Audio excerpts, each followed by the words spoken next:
Welcome back to CIA Declassified.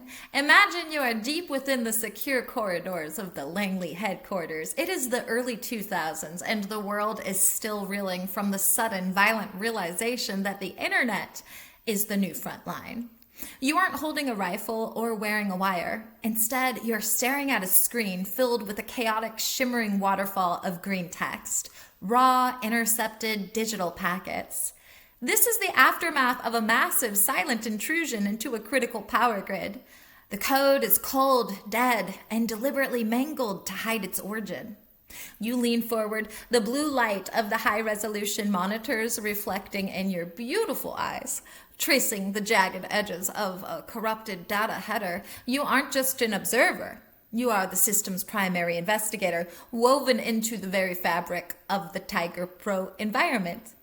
The interface responds to your touch with a series of sharp haptic clicks, mapping out the logic of the attack in a sprawling three-dimensional web of dependencies. You feel the weight of the binary autopsy and the way your mind begins to sync with the machine, filtering out the background noise of the physical office until the only thing that exists is the architecture of the exploit and the hunt for the hands that built it. You watch as the Tiger Pro subroutines quietly bloom across the screen, deploying invisible hooks into the attacker's own environment. There's a dark irony in the room. The intruders, currently preening over their successful breach of a remote device, remain blissfully ignorant of the fact that they have invited a predator into their very own nest. While they navigate their local Linux terminal, convinced of their anonymity, Tiger Pro has already performed a silent lateral move, mapping their file structures and capturing their keystrokes in real time. To them, they are the hackers. To you, they are just biological components of a system you already own. You watch their clumsy attempts to mask their IP, a slow motion failure that the software tracks with cold mathematical precision. The air in the server room is crisp, chilled to protect the humming processors, and smells of static and recycled air. Your task is the binary autopsy. You aren't looking for fingerprints on a glass. You are looking for the signature of a programmer's unique logic. The way they structure their loops, the specific way they allocate memory, the tiny, arrogant tells that every coder leaves behind like a trail of breadcrumbs. You are looking for the ghost in the machine. You activate the Tiger Pro suite. Suddenly, the chaotic text begins to reorganize itself. The software begins to strip away the layers of obfuscation. As if it were performing a surgical dissection, you feel the immense silent power of the algorithm at your fingertips. It's not just analyzing data, it's reconstructing a crime scene in a space that has no physical dimensions. You aren't just an analyst. You are a digital forensic pathologist, and you've just found the heartbeat of the attacker buried under a million lines of deceptive noise. Why Tiger Pro?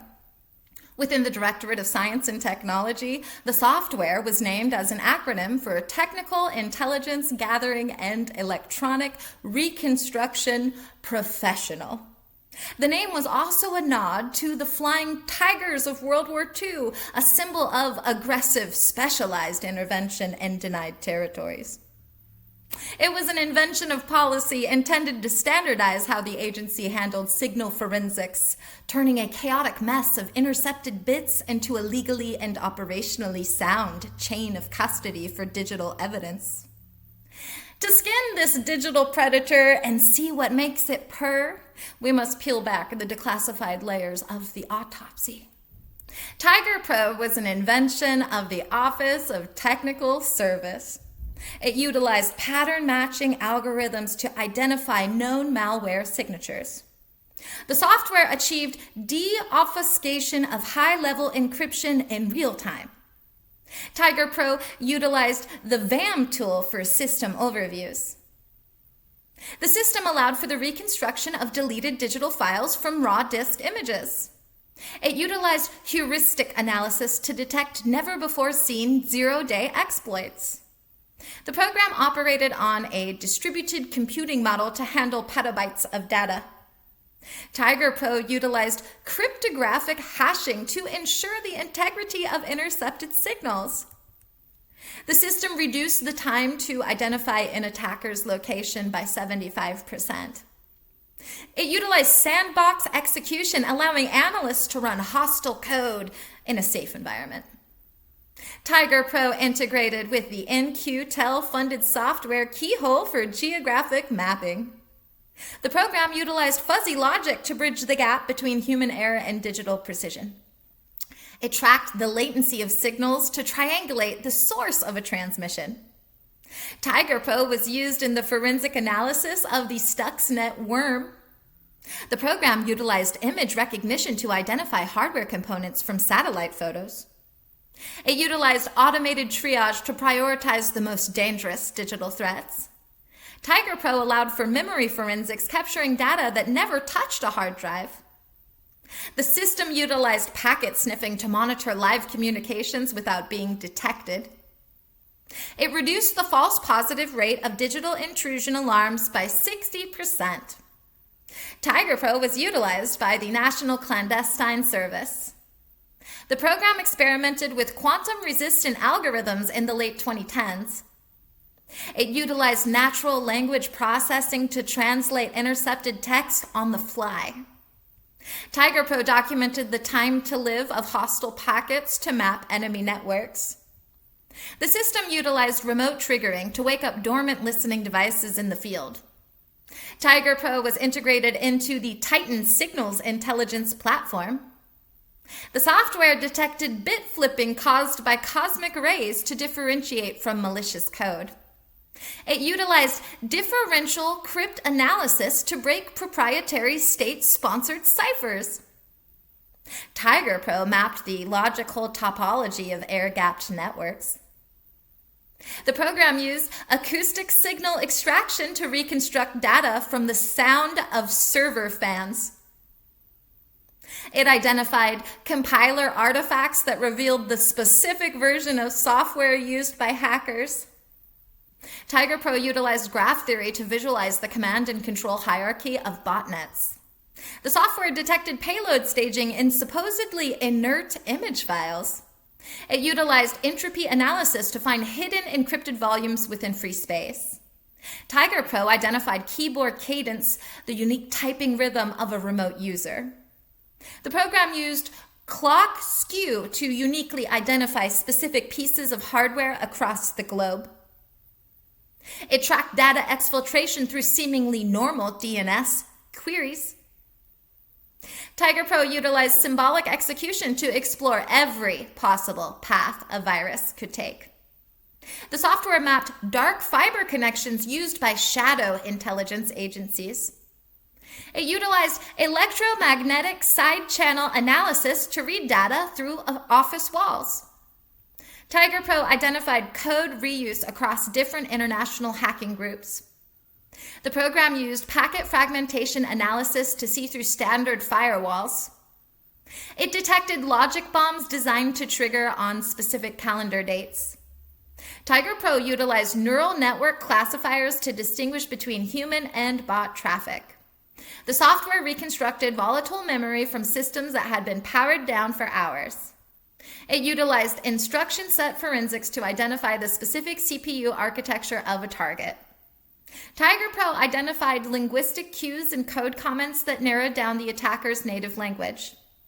The program used protocol fuzzing to find vulnerabilities in custom-built diplomatic hardware. It detected steganographic messages hidden in the noise of digital audio files. Tiger Pro utilized time domain reflectometry to find physical taps on fiber optic lines. The software mapped the BGP hijacking routes used to redirect global traffic. It utilized social graph analysis to link digital pseudonyms to real-world identities. Tiger Pro identified browser fingerprints used by high-value targets. The program used metadata stripping to find the original GPS coordinates of intercepted photos. It detected polymorphic code that changed its appearance to avoid detection. Tiger Pro utilized hypervisor level monitoring to watch an operating system from the outside. A quote from a declassified internal memo from the Directorate of Digital Innovation. In the digital age, the most effective weapon isn't a bomb, it is a bit. Quote from a declassified technical journal of the Office of Signal Intelligence. We are essentially trying to reconstruct a shattered mirror from a single shard of light. Quote from a CIA chief technology officer, but the name has been sanitized, redacted. If the enemy leaves a trace in the binary, Tiger Pro will find the fingerprint. Declassified intelligence directive on cyber attribution. Every bit of information captured is a window into the adversary's intent and capability. Declassified progress report on Tiger Pro implementation. The forensic integrity of the digital signal is the cornerstone of our strategic response. A declassified internal briefing for the Office of Technical Service. We must operate within the code as if it were a physical territory to be mapped and mastered. And a declassified operational guideline for signals forensics. The objective is to establish an undeniable technical nexus between the malicious activity and the originating entity. End quote. Within the post-operational report for Tiger Pro, the section regarding automated counteroffensive protocols is blacked out for nearly 45 pages. These redactions are enforced under Exemption B1 for national security. I really suspect these pages detail the software's ability to not just analyze an attack, but to reverse trace and automatically disable the attacker's hardware. Some of the redactions suggest that they cover the active defense modules, routines that could physically overheat a hostile server by overloading its cooling systems through software manipulation. Most significantly, the redactions likely hide the backdoor signatures, pre-installed flaws in foreign-made hardware that Tiger Pro was designed to exploit. And I'm not the only one with theories. When a software suite is this powerful, the rumors grow faster than the code. For instance, there's the sentience speculation. Some believe that the latest iterations of Tiger Pro have achieved a form of autonomous intelligence capable of making tactical decisions about digital warfare without human intervention. Then there's the internet kill switch theory. It's a persistent one that claims that Tiger Pro contains a hidden command that could effectively turn off the internet in specific geographic regions by corrupting the core routing tables of the world's networks. Then there's the Mandela effect connection. Some fringe speculators believe the CIA uses Tiger Pro to subtly alter historical records on the internet, changing digital text and images to reshape public perception of reality. And lastly, there is the digital soul theory. Some theorists suggest that Tiger Pro is used to upload the cognitive patterns of interrogated subjects into a simulated environment for perpetual information extraction. Was Tiger Pro a success? Tactically, it was a revolution in attribution. Before Tiger Pro, a digital attack was a faceless event, often attributed to unknown actors who could hide behind proxies and layers of encryption. Tiger Pro changed that by providing the forensic tools to link a specific string of code to a specific person in a specific room. It allowed for the survival of critical infrastructure by enabling proactive defense, stopping an attack in progress because the software recognized the logic of the perpetrator before the payload could be delivered. It turned the dark web from a lawless abyss into a mapped territory, proving that the most secure attacker is the one who believes they are invisible. Furthermore, the tactical success of Tiger Pro lay in its ability to provide actionable intelligence in the middle of a crisis. When a foreign power attempted to infiltrate a regional power grid, Tiger Pro didn't just alert the agency, it provided the exact kill chain of the exploit. This allowed tactical teams to neutralize the threat and simultaneously identify the command and controller servers for immediate counter-operation. It turned the binary autopsy into a live-action weapon, shifting the balance of power from the intruder to the investigator.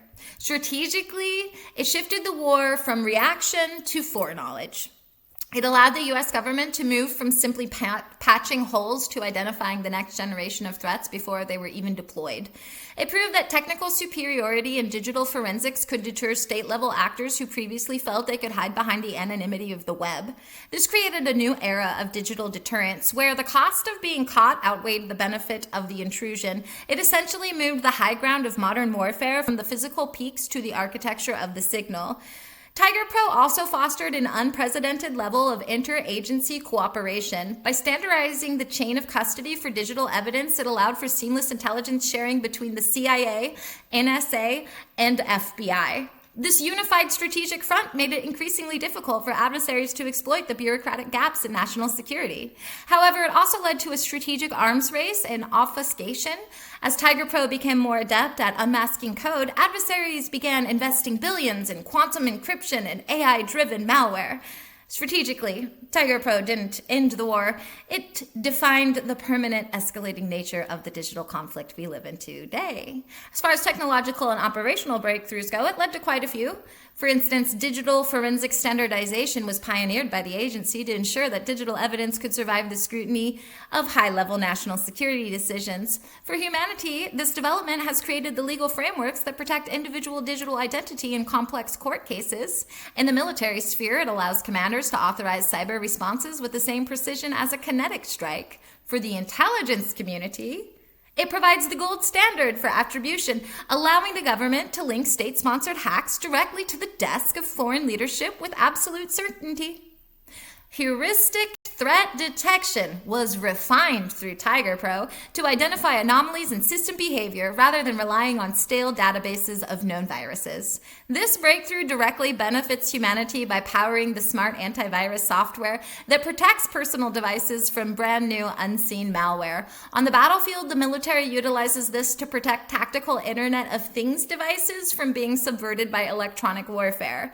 The intelligence community uses this same heuristic logic to detect sleeper code buried deep within sensitive infrastructure before it ever has a chance to activate. Automated de-obfuscation techniques were perfected to peel back the mathematical layers of code used by hackers to hide their true intentions. For the average person, the average one, this technology is the engine behind modern email filters that identify and block sophisticated phishing scams before they reach an inbox. The military uses these tools to rapidly analyze the internal logic of captured foreign drones and guidance systems. Within the intelligence world, it enables analysts to strip away the deception from intercepted diplomatic communications in near real time, revealing the raw truth hidden beneath the binary noise. And high-fidelity virtualization. It was pushed to its limits to create digital sandboxes where hostile code can be detonated and studied without risk. This breakthrough is the foundation of modern cloud computing for humanity, allowing users to run complex, potentially untrusted programs on remote servers without risking their local machine. The military uses these sandboxes to train cyber warriors in hyper-realistic simulations of enemy power grids. For the intelligence community, it allows for the surgical dissection of suspected digital bombs to understand their payload and origin without causing a single watt of real-world damage. We live in a world that is built on code, and that code is being watched. Tiger Pro was the moment we realized that the signal is as much a battlefield as any physical territory. It was a project that turned the abstract world of ones and zeros into a concrete field of forensic science. The reality of Tiger Pro is that it redefined the identity of the actor. It proved that in the age of anonymity, your digital pulse is more telling than your name. This project established the precedent that in the age of information, the winner isn't the one who can build the strongest wall, but the one who can read the code that is already inside. But perhaps the most profound legacy of the digital hunter is the realization that we can no longer live in a world of private thoughts and public actions. In the eyes of Tiger Pro, every keystroke is a confession, and every line of code is a biography. We have entered an era where the architecture of our digital lives is more permanent than the buildings we inhabit. The binary autopsy doesn't just reveal the cause of an intrusion, it reveals the fundamental structure of our global civilization, a fragile, beautiful lattice of light and logic that requires the hunter to keep the shadows at bay. You see, the code isn't just a language, it's a living record of intent. Tiger Pro doesn't just hunt for the ghost in the machine, It becomes the machine's own immune system, a silent, pervasive sentinel that knows your digital fingerprints better than you do. As we move further into a reality where our memories are stored in the cloud and our economies pulse through fiber optic cables, the digital hunter stands as the ultimate arbitrator of truth. It reminds us that in the digital frontier, there is no such thing as erased, only data waiting for the right blade to carve it back into reality. In a world of code, your logic is your signature. Every 0 day eventually becomes a day 1. The most dangerous malware is the one you haven't noticed yet. And remember, in the binary autopsy, the code never lies. Thanks for listening, and join us next time as we examine JG Glove, the tactical surveillance project used for the monitoring of maritime traffic in the South China Sea. We'll look at the acoustic net, the tracking of the invisible fleet, and the reality of a war fought through the currents of the ocean. Join us next time for the Maritime Shadow. In the meantime, I'll see you in the archives.